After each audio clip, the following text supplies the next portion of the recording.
Лена замерла на пороге кухни, не веря своим ушам. Свекровь Нина Петровна возвышалась над ней, как грозовая туча, уперев руки в бока. Ее властный голос эхом отдавался в небольшой кухне новой квартиры, где молодая семья только-только начала обустраиваться.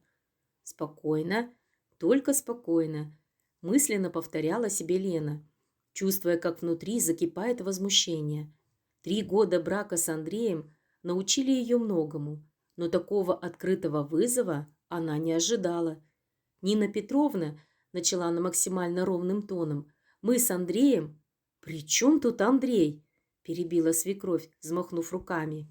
«Я тебе русским языком говорю. Это квартира моего сына, и готовить тут буду я, как скажу». Лена медленно выдохнула, собираясь с мыслями. Еще вчера все было прекрасно. Они с мужем радовались долгожданному переезду, планировали, где что поставить, как обустроить уют в их собственном гнездышке. И вот теперь... «Нина Петровна», – твердо произнесла Лена, расправляя плечи, – «я понимаю ваше беспокойство, но...» «Какое еще беспокойство?» – снова перебила свекровь. «Ты, милочка, видимо, забыла, кто помог вам с первым взносом за эту квартиру. Кто всю жизнь копил, чтобы мой сын жил как человек». Лена почувствовала, как краска заливает щеки. Да, помощь родителей Андрея была существенной, но они с мужем уже год как выплачивают им долг, каждый месяц откладывая значительную часть зарплаты. «Мы очень благодарны за помощь», – начала она, стараясь держать себя в руках. «Но эта квартира теперь наша с Андреем. Мы ее...» «Вот именно, что Андрея!» – торжествующе воскликнула Нина Петровна. «А ты тут кто? Пришла на все готовенькое». В этот момент что-то надломилось внутри у Лены. 3 года брака она старалась быть идеальной невесткой, готовила любимые блюда свекрови, выслушивала бесконечные советы, терпела постоянные визиты без предупреждения. Но сейчас... «А вы знаете, Нина Петровна?» Тихо, но твердо произнесла она. «Я вам отвечу». Свекровь презрительно усмехнулась, явно не ожидая отпора от обычно покладистой невестки. Но Лена уже не могла остановиться. Годы накопившихся обид и непонимания прорвались наружу. «Я не пришла на готовенькое», – продолжила она, чеканя каждое слово. «Я работаю наравне с Андреем. Мы вместе платим ипотеку, вместе обустраиваем наш дом. И да, спасибо за помощь с первым взносом, но это не дает вам права...» «Какая ты неблагодарная!» – всплеснула руками Нина Петровна. «Я всегда говорила Андрюше, что он поторопился с выбором. Настоящая жена должна уважать родителей мужа, а ты...» «Уважение должно быть взаимным», – твердо парировала Лена. «И знаете что? Я больше не позволю вам». В этот момент входная дверь хлопнула, и в коридоре послышались знакомые шаги. Андрей вернулся с работы раньше обычного. Только этого сейчас не хватало, промелькнуло в голове у Лены. «Мама? Лена?» Удивленный голос Андрея разнесся по квартире. «Что происходит?» Он появился на пороге кухни, переводя недоуменный взгляд с матери на жену и обратно. Нина Петровна мгновенно преобразилась, ее лицо приняло страдальческое выражение. «Андрюша, сынок!» – всхлипнула она. «Ты только посмотри, как твоя жена со мной разговаривает. Я пришла помочь, посоветовать, как лучше организовать быт. А она...» «Андрей», – перебила Лена, – «твоя мама заявила, что эта квартира твоя, а не наша общая, и что я должна беспрекословно ее слушаться». Андрей нахмурился, снимая пиджак. День на работе выдался тяжелым, и возвращаться в эпицентр семейного конфликта он явно не планировал. «Давайте все успокоимся», – начал он примирительно. «Мама, мы же уже обсуждали». «Вот», – победоносно воскликнула Нина Петровна. «Слышишь, как сын со мной разговаривает? Уважительно. А ты?» «Мама», – голос Андрея стал жестче. «Прекрати, пожалуйста». «Мы действительно это обсуждали. Квартира наша с Леной. Мы оба за нее платим». Нина Петровна побледнела, ее губы задрожали. «Значит, ты выбираешь ее сторону? Против родной матери?» «Здесь нет сторон, мама», — устало произнес Андрей. «Есть моя семья, ты и Лена, и мне важны вы обе». Лена почувствовала, как к горлу подступает ком. Она любила мужа именно за умение оставаться справедливым даже в самых сложных ситуациях. «Ах так?» Нина Петровна резко развернулась к двери. «Ну что ж, я все поняла.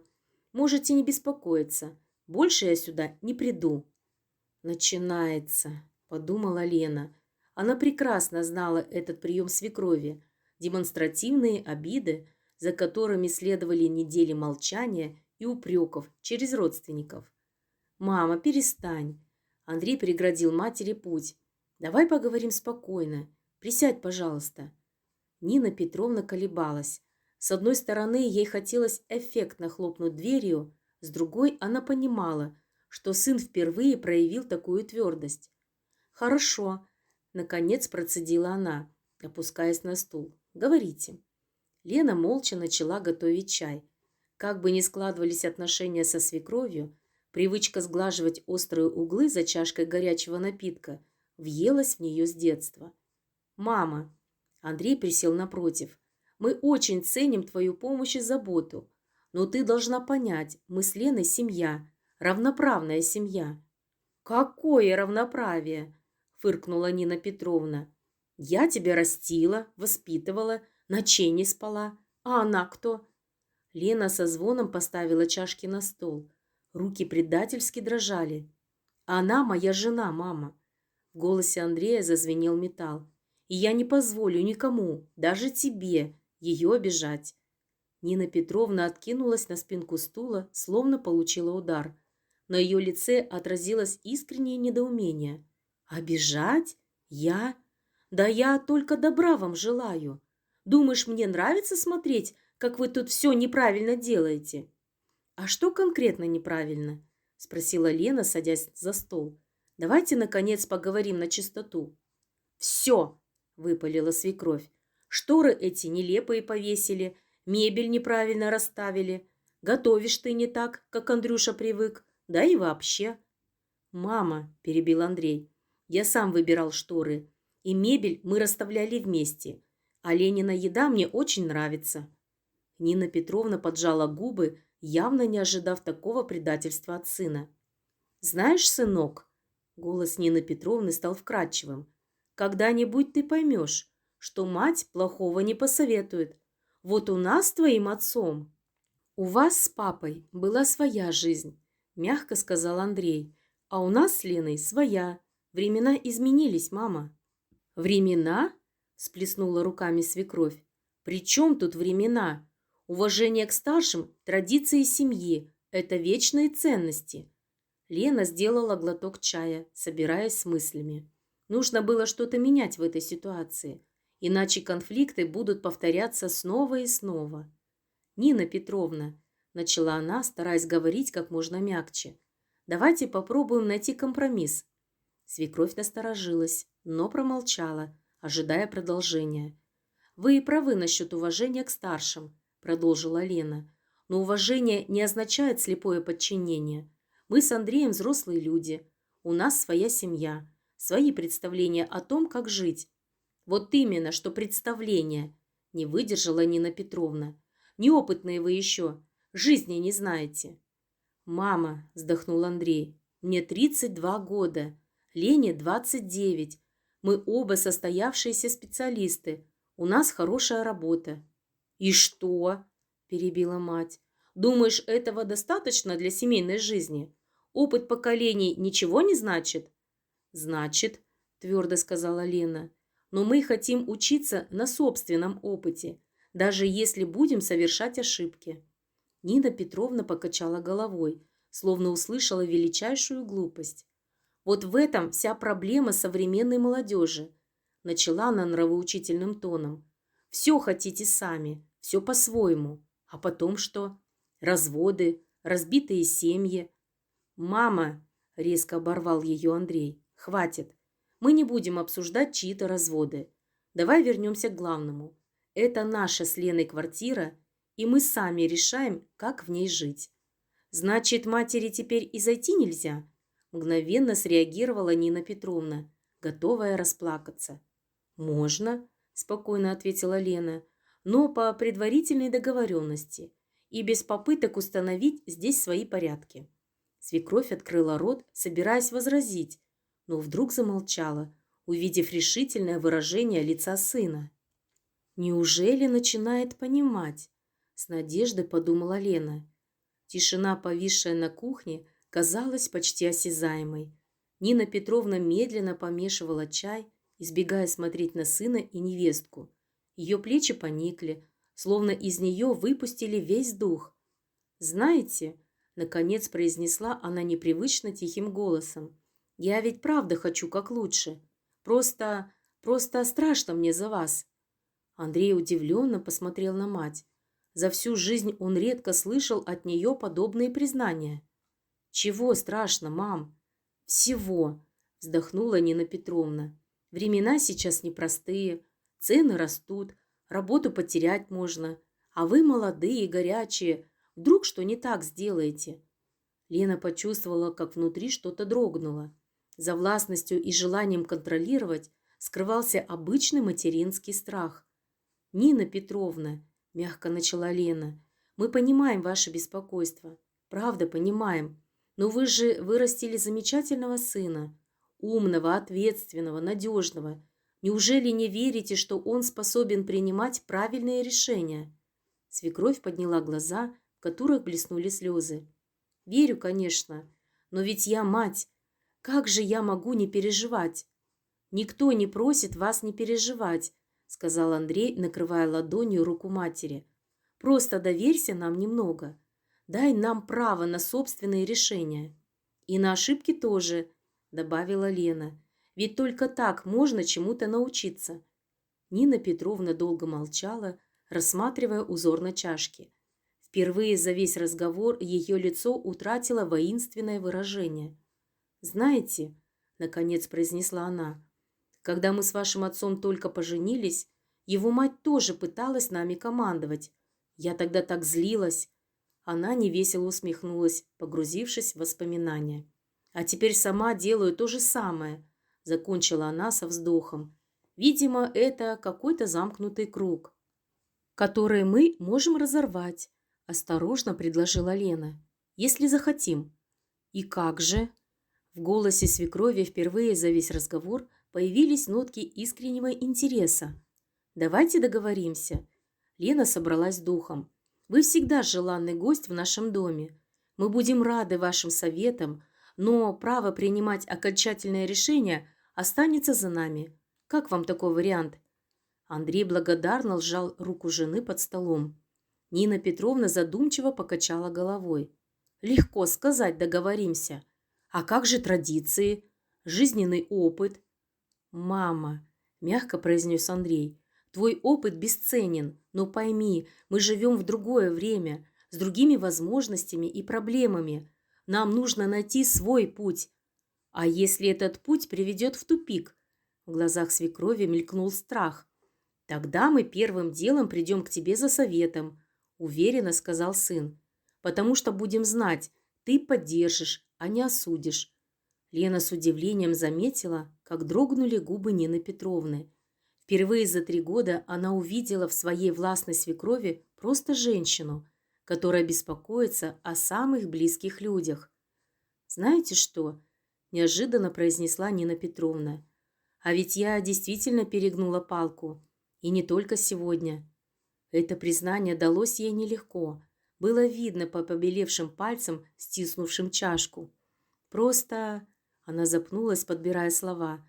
«Когда Андрюша сказал, что женится, я так боялась, что ты, Лена, заберешь его у меня. Глупо, да?»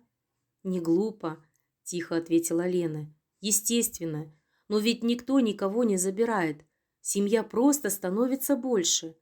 Андрей смотрел на 2 самых важных женщин в своей жизни и чувствовал, как внутри разливается тепло. Кажется, лед наконец тронулся. «А помнишь, Андрюша, — вдруг оживилась Нина Петровна, — как ты в детстве говорил, что никогда не женишься? что будешь всегда жить с мамой». «Помню», — улыбнулся Андрей. «Мне было 5 лет, и я считал, что лучше мамы никого быть не может». «А теперь?» — лукаво спросила свекровь, и в ее голосе впервые за весь вечер появились игривые нотки. «А теперь я знаю, что самые лучшие — это вы обе», — дипломатично ответил сын. «Только по-разному». Лена почувствовала, как напряжение, сковавшее плечи, постепенно отпускает. Возможно, этот неприятный разговор станет началом чего-то нового в их отношениях. «Лена», – неожиданно серьезно произнесла Нина Петровна, – «а ведь ты молодец. Я бы в твоем возрасте не смогла так спокойно разговаривать со свекровью». «Правда?» – удивилась Лена. «Правда», – кивнула женщина. «Я была гораздо более резкой. Может, поэтому и отношения со свекровью не сложились». Она замолчала, погрузившись в воспоминания. Лена переглянулись с мужем. Оба понимали, что присутствует при чем-то очень важном. Свекровь впервые делилась с ними личным. «Знаете», – медленно проговорила Лена, – «может быть, нам стоит начать все с чистого листа?» Нина Петровна подняла глаза. «Что ты имеешь в виду?» «Давайте забудем все обиды и претензии», – предложила Лена. «Начнем строить отношения заново, без попыток командовать с вашей стороны и без обид с моей». «Думаешь, получится?» – с сомнением спросила свекровь. «Если очень постараемся, да», – твердо ответила Лена. «Ради Андрея, ради нашей семьи». Андрей слушал этот разговор, затаив дыхание. Он много раз представлял, как мирит мать и жену, но никогда не думал, что это произойдет само собой, без его активного участия. «Ради семьи», – эхом отозвалась Нина Петровна, и в ее голосе прозвучало что-то новое, похожее на уважение. «А давайте мы начнем с воскресного обеда. Только на этот раз я буду готовить сама, а вы, Нина Петровна, будете почетным гостем». «Но...» – начала была свекровь. «Никаких советов и замечаний», – мягко, но твердо перебила Лена. «Просто приходите и наслаждайтесь общением с сыном». «И с невесткой», – неожиданно добавила Нина Петровна, слабо улыбнувшись. Андрей почувствовал, как сердце сжалось от нежности к обеим женщинам. Они были такими разными, но сейчас впервые за долгое время казались готовыми услышать друг друга. «Значит, договорились?» – спросил он с надеждой. «Договорились», – кивнула Нина Петровна. «Только можно маленькую просьбу?» Лена напряглась, ожидая подвоха, но свекровь предложила совсем не так, как она ожидала. «Научи меня готовить то ризотто, которое ты делаешь на день рождения Андрюши. Он так расхваливал». «С удовольствием», – расплылась в улыбке Лена, чувствуя, как постепенно остатки напряжения покидают тело. «Только учти, я буду строгой ученицей», – попыталась пошутить свекровь, и все трое рассмеялись, осознавая двойной смысл этой фразы. Вечер, начавшийся так неприятно, неожиданно превратился в момент настоящего сближения. Через неделю, в воскресенье, Лена с самого утра хлопотала на кухне. Андрей помогал ей с приготовлениями, то и дело обнимая жену и целуя ее в макушку. «Знаешь», — сказал он, нарезая овощи, — «я горжусь тобой. Ты смогла найти подход к маме, хотя это казалось невозможным». «Я просто поняла одну важную вещь», — ответила Лена, помешивая соус. «Твоя мама не злая и не властная. Она просто очень сильно тебя любит и боится потерять». «А ты у меня мудрая», — улыбнулся Андрей. «Не мудрая», — покачала головой Лена. «Просто очень хочу, чтобы в нашей семье был мир». Ровно в 2 часа раздался звонок в дверь. На пороге стояла Нина Петровна, держа в руках красивую коробку с десертом.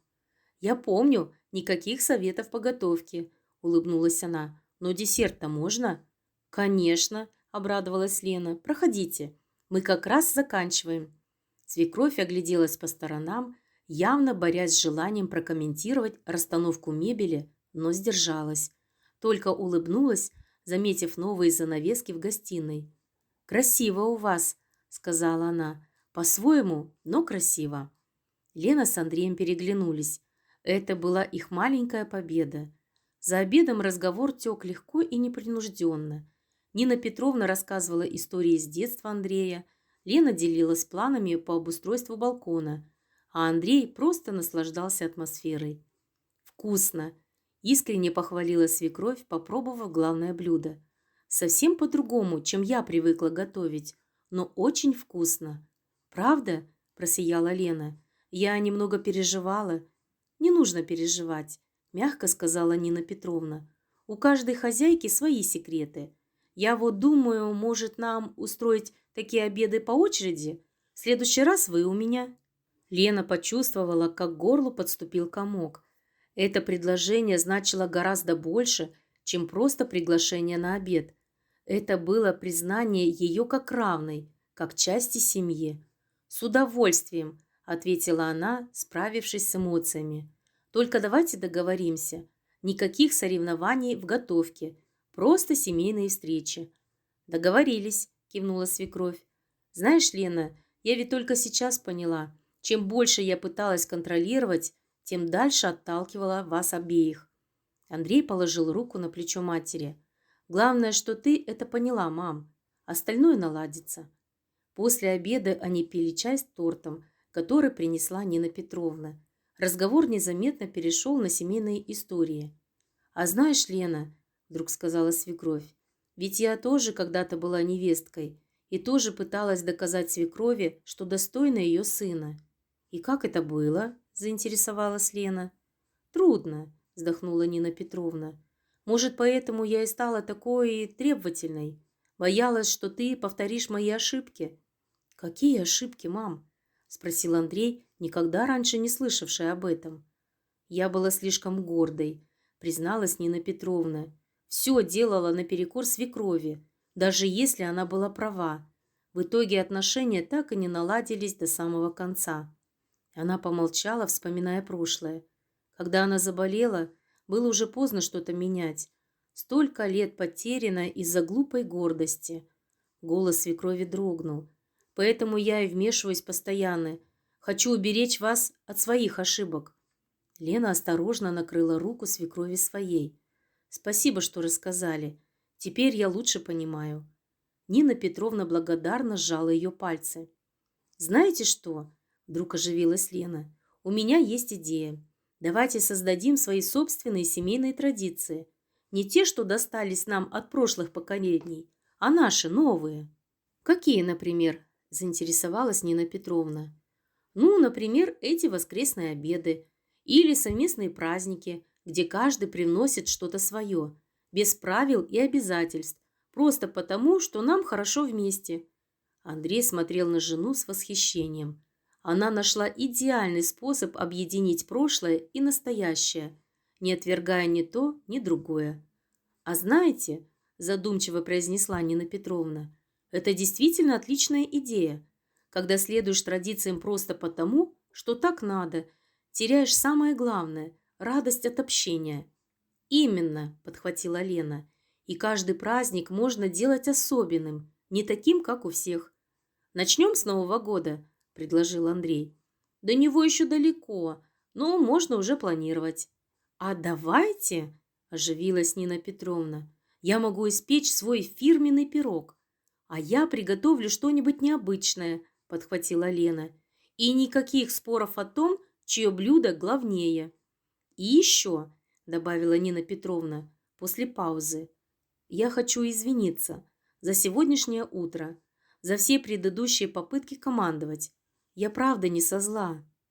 «Мы знаем», – мягко ответила Лена. «Давайте просто будем учиться слышать друг друга». «Знаешь, о чем я подумала?» – продолжила свекровь. «Ведь когда-нибудь ты сама станешь свекровью, и, может быть, вспомнишь наш разговор». «Обязательно вспомню», – улыбнулась Лена. «И постараюсь быть мудрее, хотя это наверняка будет непросто». «Еще как непросто», – вздохнула Нина Петровна. «Но теперь у тебя есть опыт с обеих сторон». Вечер подходил к концу. За окном сгущались сумерки, в комнате стало уютно и тепло от настольной лампы. Нина Петровна собиралась домой, но было видно, что уходить ей не хочется. «Знаете что?» сказала вдруг Лена. «А приходите в следующую субботу. Поможете мне шторы в спальне повесить». Она сама удивилась своему предложению, но оно прозвучало так естественно. Лицо свекрови просветлело. «Правда? А я думала, вы не хотите». «Хотим», – твердо сказал Андрей. «Просто теперь все будет по-другому, по-настоящему». На следующей неделе Нина Петровна действительно пришла помогать со шторами и впервые за все время не пыталась настоять на своем варианте, а просто советовала и предлагала. Лена с удивлением обнаружила, что у свекрови отличный вкус, когда не пытается его навязать. Вместе они нашли идеальное решение, которое устроило всех. «А знаешь, — сказала Нина Петровна, любуясь результатом, — мне нравится вот так, спокойно, без напряжения». «Мне тоже», — искренне ответила Лена. «Оказывается, когда не пытаешься защищаться, появляется столько новых возможностей». Дни складывались в недели, недели в месяцы. Постепенно воскресные обеды стали традицией, которую все ждали с нетерпением. Иногда они проходили у молодых, иногда у Нины Петровны. Однажды, помогая свекрови убирать со стола, Лена заметила семейный альбом на полке. «Никогда его не видела», — сказала она. «О, там столько историй!» – оживилась Нина Петровна. «Хочешь посмотреть?» Они устроились на диване, и свекровь начала показывать фотографии, рассказывая о каждой. Андрей присоединился к ним, добавляя свои воспоминания.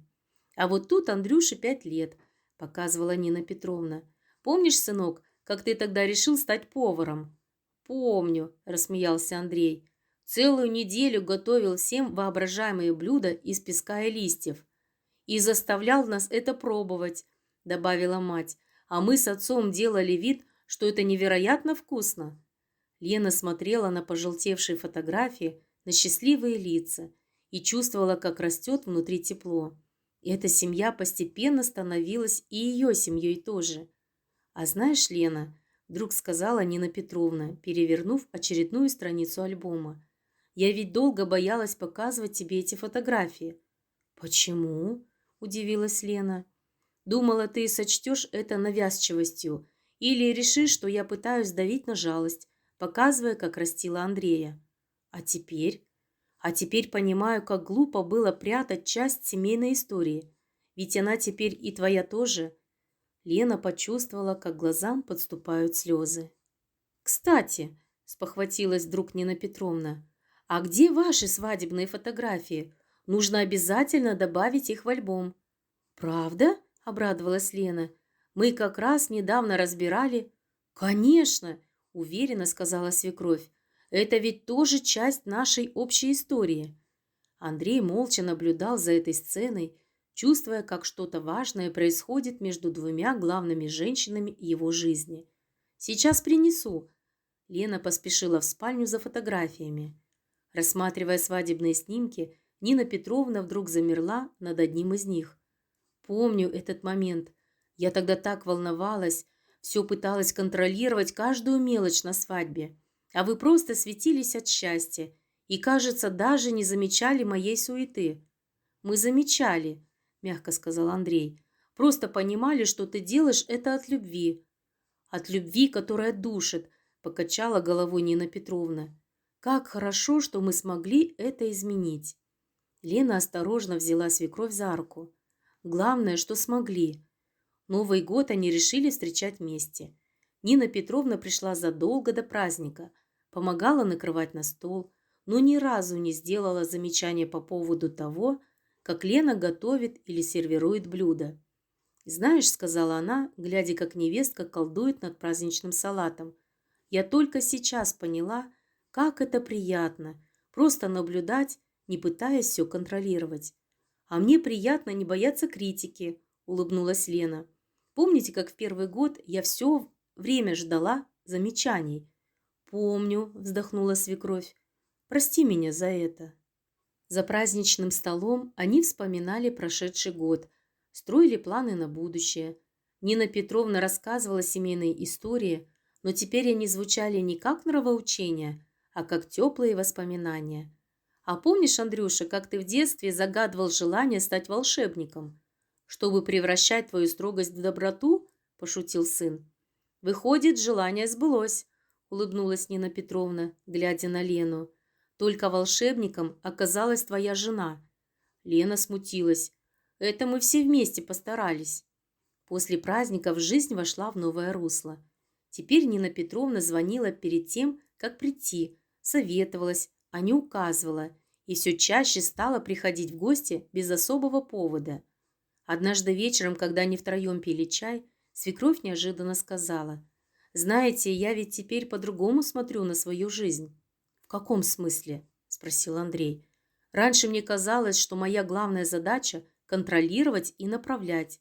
А теперь понимаю, гораздо важнее просто быть рядом и поддерживать». Весна принесла новые перемены. Лена с Андреем затеяли ремонт в квартире, и Нина Петровна активно включилась в процесс, но не как командир, а как помощник и советчик. «Смотрите, что я нашла», – сказала она однажды, принеся каталог отдельных материалов. «Тут есть интересные идеи. Может, что-то пригодится?» Лена с удивлением поняла, что совершенно не чувствует раздражения или настороженности. Наоборот, ей было приятно такое участие. «Давайте посмотрим вместе», – предложила она. «3 головы лучше, чем 2». Работа над ремонтом неожиданно сблизила их еще больше. Оказалось, что у каждого есть свои таланты. Лена прекрасно подбирала цвета. Андрей разбирался в технических вопросах, а Нина Петровна имела отличное чувство пространства. «Никогда бы не подумала, что ремонт может быть таким объединяющим», призналась свекровь, когда они красили стены в гостиной. «Потому что мы делаем это вместе», ответил Андрей, осторожно проводя валиком у потолка.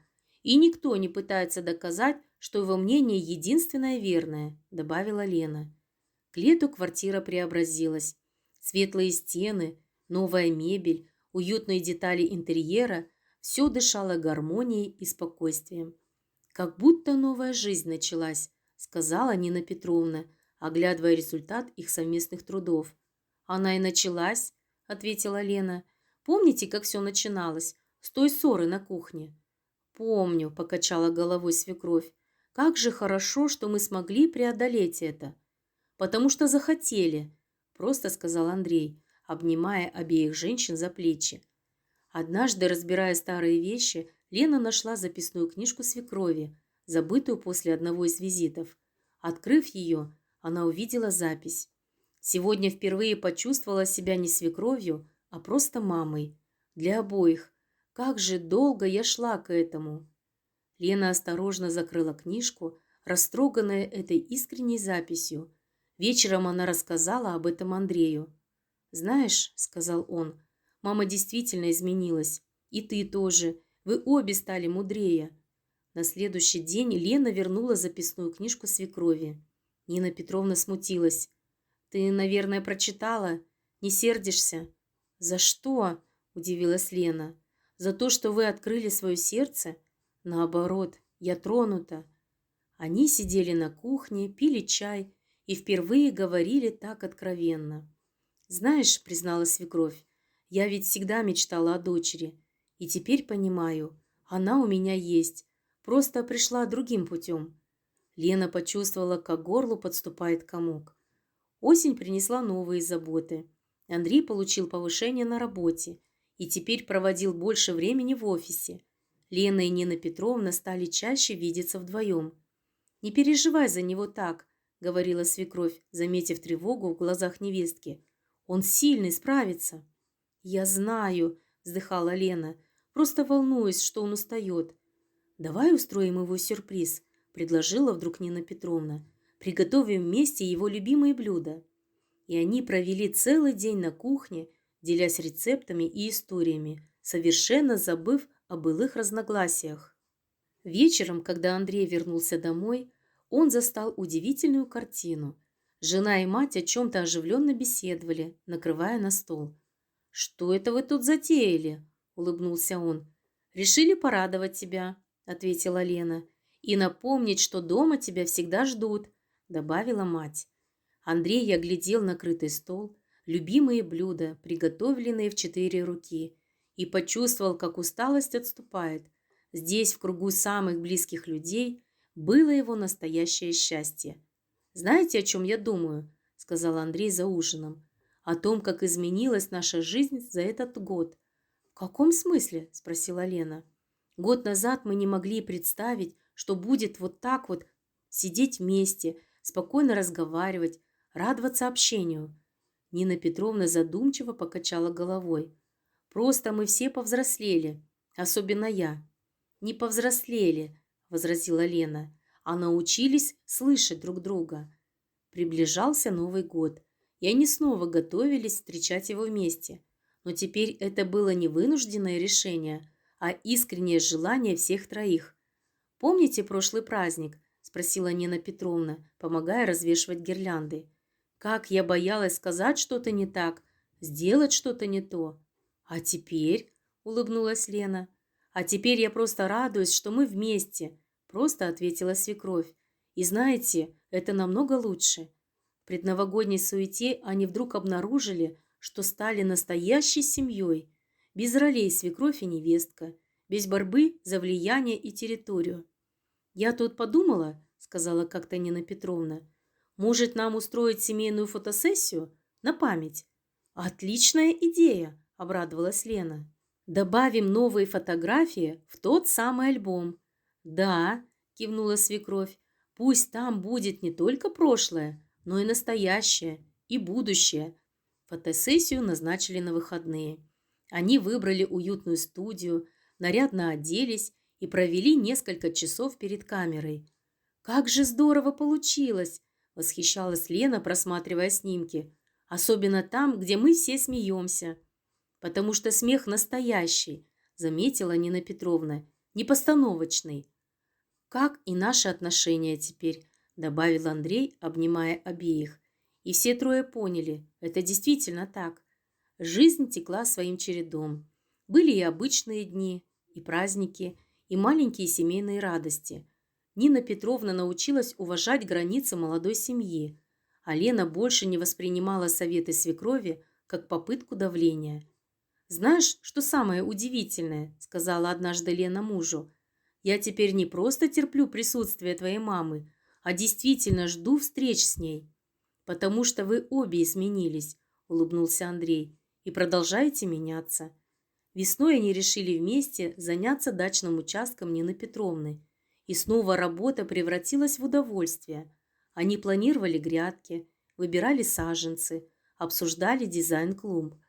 «А помнишь, как ты боялась моих замечаний по поводу рассады?» – засмеялась свекровь, глядя, как Лена высаживает цветы. «Помню», – улыбнулась та.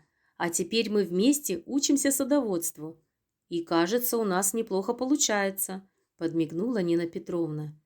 Однажды вечером, когда они сидели в беседке после работы в саду, Нина Петровна неожиданно сказала: «Знаете, я теперь часто думаю о будущем, о том, как все изменилось». «В каком смысле?» – спросил Андрей. «Раньше я боялась старости, думала, кто обо мне позаботится. А теперь знаю, у меня есть вы, настоящая семья». Лена молча обняла свекровь, слова были не нужны. Лето принесло новые заботы и радости. Они часто собирались на даче, устраивали семейные посиделки, строили планы на будущее. «Знаете, — сказала как-то Нина Петровна, — я ведь только сейчас поняла, что счастье не в контроле над близкими, а в умении отпускать и доверять».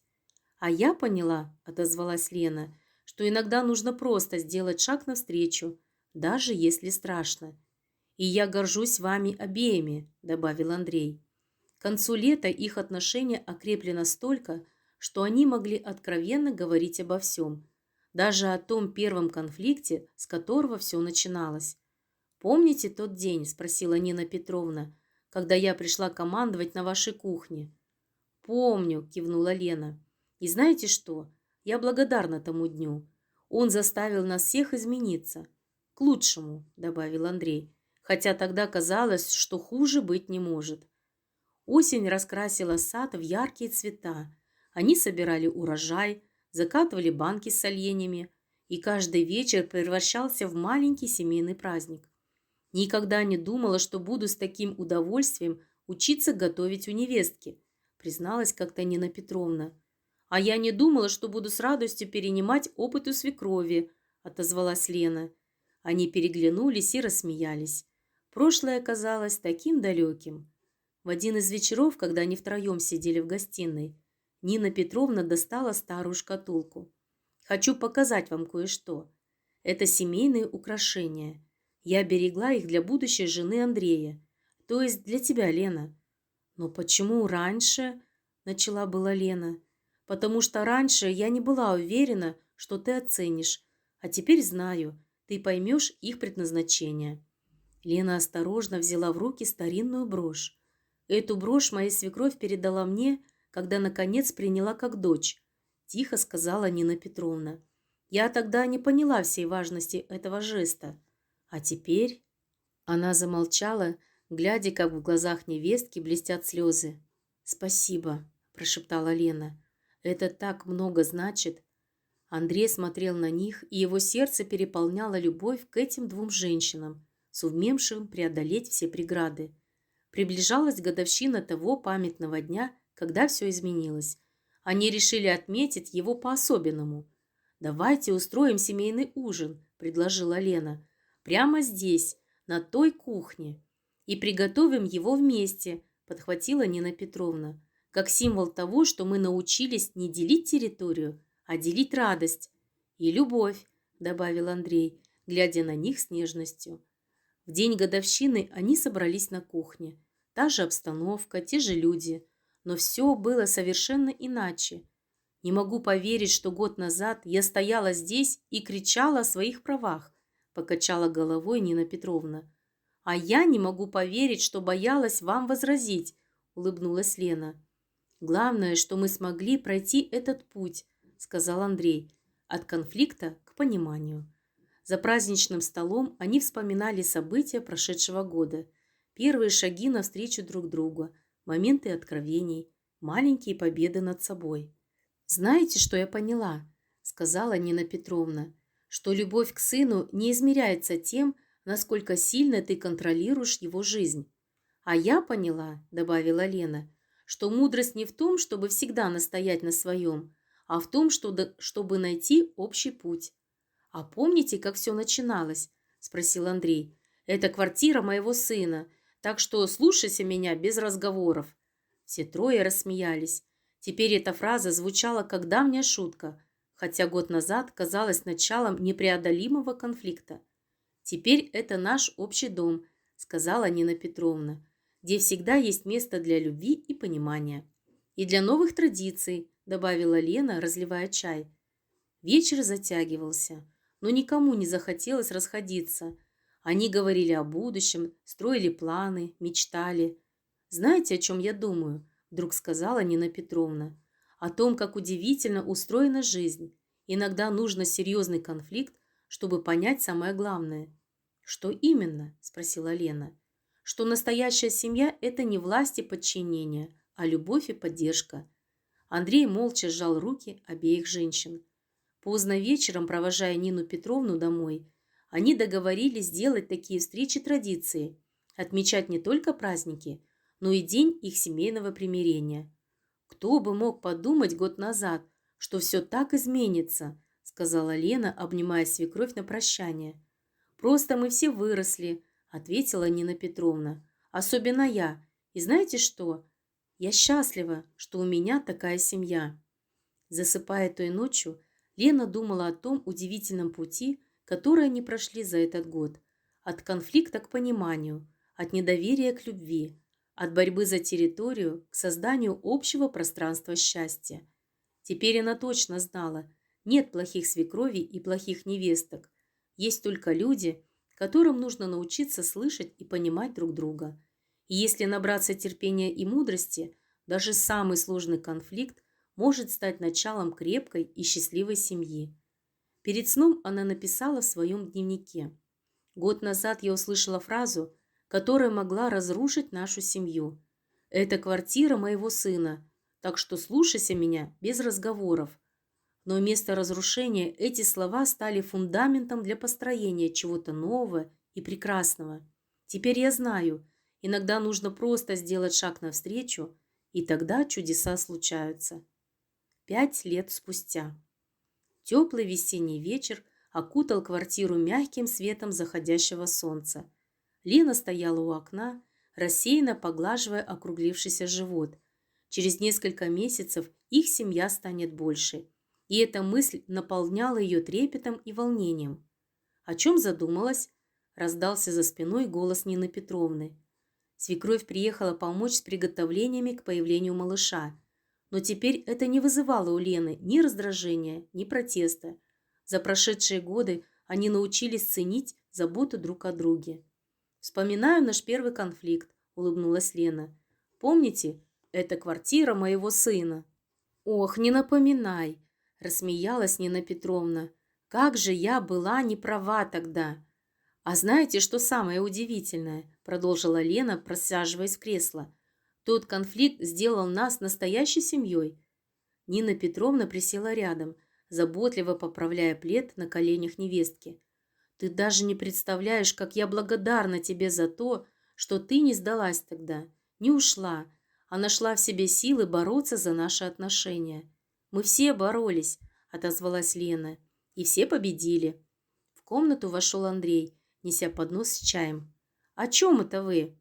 «О том, как важно уметь уступать, не теряя себя», – ответила мать, «и как важно уметь любить, не пытаясь подчиниться». «Знаете, о чем я думаю?» – вдруг сказала Нина Петровна. «О том, какой бабушкой я хочу быть, не властной и требовательной, а понимающей и любящей». «Вы уже такая», – мягко ответила Лена, «иначе я бы не доверяла вам так безоговорочно». Андрей молча наблюдал за ними, вспоминая, какой длинный путь они прошли от противостояния к этому теплому, уютному вечеру. «А помните, как мы спорили о том, какого цвета должны быть шторы?» – засмеялась вдруг Лена. «А теперь вместе выбираем обои для детской». «И никто не настаивает на своем мнении», – подхватила Нина Петровна. «Просто делимся идеями». «А я вот что подумал», – произнес Андрей. «Может, нам записать историю нашей семьи для малыша, чтобы знал, как важно уметь преодолевать разногласия и находить путь друг к другу». «Отличная идея!» – оживилась Лена. «И начать можно с той самой фразы. Это квартира моего сына», – подхватила Нина Петровна. «А закончить тем, что теперь это дом для всех нас, дом, где живет любовь». Они помолчали, наслаждаясь моментом. За окном догорал закат. В комнате становилось темнее, но никому не хотелось включать свет. В этом полумраке особенно остро чувствовалось их единение. «Знаете, что я поняла за эти годы?» – тихо сказала Нина Петровна. «Что настоящая семья – это не власть и подчинение, а умение расти вместе, через конфликты к пониманию, через боль к любви». Лена почувствовала, как шевельнулся малыш. «Кажется, кто-то с нами согласен». Все рассмеялись, и в этом смехе не было ни тени былой горечи или обиды, только радость от осознания того, что они вместе могли превратить историю противостояния в историю любви и принятия. И пусть за окном догорал еще один день, они знали, впереди их ждет множество новых историй, которые они будут писать вместе. Уже не как свекровь и невестка, а как одна большая и счастливая семья.